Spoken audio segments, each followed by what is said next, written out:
What inspired me to sing was, well, ever since I was 4, I started playing piano. And I saw Alicia Keys, she was playing piano and singing, and I was like, okay, that's cool. I want to do that. And so it just kind of escalated from there, honestly. When I started playing piano, I just would go to it naturally. So, of course, there's times where you get frustrated. You're like, oh, I can't get this song or something like that. But I would wake up, I would go to play the piano. I was always playing. And then I actually took Royal Conservatory, and I can teach piano. Ever since I was 15, I got my teacher's license. So yeah, it was pretty good, and I always loved it. It was fun for me. The first moment I had a big show, I've performed at the House of Blues a couple times. I performed at the Viper Room. So I was like, okay, these are known venues. I need to know what I'm doing. So, I mean, of course, I always, I get nervous, but when I'm up there, it's like I'm a different person. And I feel like that's a good way to help other people is put on this persona. So when you're up there, I'm not, okay, Katrina Stewart, a girl. I'm like, okay, I am Katrina Stewart, I'm singing, kind of like that, and then it just feels different. But before I get on stage, of course, I'm nervous. I mean, isn't everyone? My style of music is pop. The last song I released was chill pop, and then I have some songs that have splash of R&B in it, so I like pop R&B. Some people I admire would probably be Justin Bieber because he moved here from Canada, and I was like, okay, he moved here from Canada, he did it, I can do it too. And then of course Alicia Keys, Bruno Mars. He's so spunky and fun. So I've seen him twice in concert, and both times I was just in awe because he's such a great performer. Um, there's so many. Everybody has their different reasons. Rihanna. It's just her sound, her voice is just amazing. Anyone that's old school that I listen to could be I mean, she's not that old, but Aaliyah. I love Aaliyah, and I love her style. So I would listen to her a lot, especially as I was trying to find my own sound. Um, yeah, I'd say that she's probably the biggest one. When I write songs, honestly, it kind of happens differently every time. Sometimes I'll just start with chords on the piano.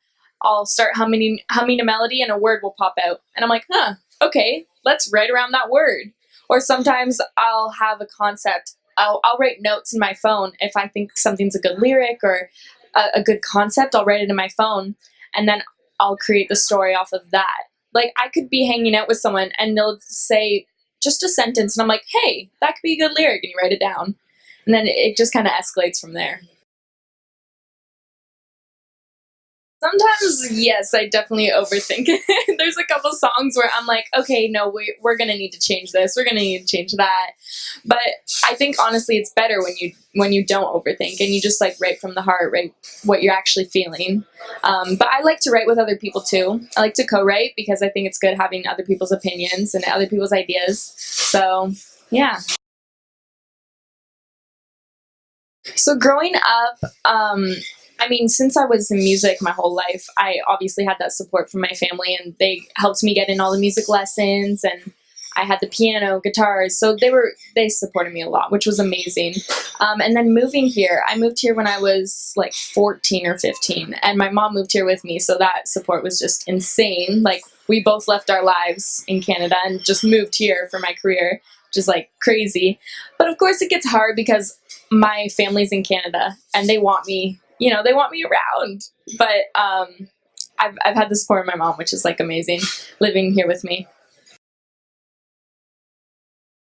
Handling the part of hate and handling all the emotional roller coaster, honestly, I feel like I've been in it for a while because I started traveling to Los Angeles when I was 12 or 13.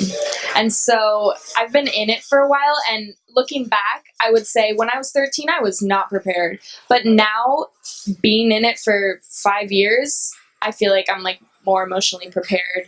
And I obviously already see hate. I already see all of that, but you kind of just gotta ignore it and be think of all the people that love you, and think about the people that are hating you. They're probably sad in their own life, and so you can't just take it. So any advice that I would give people that want to do what I'm doing is, one, stay yourself, because that's always hard. People get lost out here. Post content. People want to see what you're doing. People want to hear your voice. That's important. You know, share your talent with the world. Yeah, I would just say stay true to yourself, because I've seen so many people just get lost in this industry, and it's sad. So I think that's a key factor. My single Blue Roses we actually wrote in Sweden, which was so cool. My album coming out, we actually all did in Sweden, which was amazing. But yeah, so Blue Roses we actually wrote about being in a relationship. It could be a relationship, it could be a friendship, it could be anything. But it's how when people lie to you or people disrespect you, and I know so many people that just take it, you know? And so Blue Roses is about not taking it and being like, I know that you lied to me and you try to fix it every time, but your flowers that you're giving me, they're not going to be enough this time. And so I wanted to kind of be empowering to women, because I know people that will just sit there and take it. And so, yeah, just stand up and realize, like, okay, I can't be treated like this. Not anymore. Okay, so on Saturday, it is my music video release party for my song Blue Roses. I'm so excited. The music video, I actually saw it for the first time yesterday, and it looks amazing.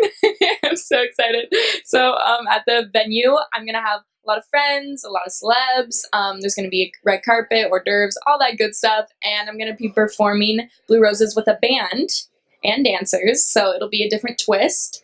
And then we're going to premiere the music video, and everybody's going to see it for the first time. The band that I'm performing with, I've actually never worked with before, but we rehearsed, and I love them. They're amazing. They're so good. They picked up the song in 2 seconds. I was like, okay, fine. But I've never worked with them before, but I would love to continue working with them because they're amazing. To get away from it all, sometimes I read. I like sleeping. But there's a couple books that I'll read, and then baths. I like put on like peaceful music, sit in the bath. It's just refreshing. That's always good to get away from social media. You know, don't sit on your phone all the time. You got to put it away sometimes. My Instagram is at Katrina Stuart Official. You can follow me on Spotify, where my music is. It's just Katrina Stuart if you search my name. If you search Katrina Stuart on anything, it'll pop up, YouTube, all that. And my Twitter is Cat Stuart Music. There it is.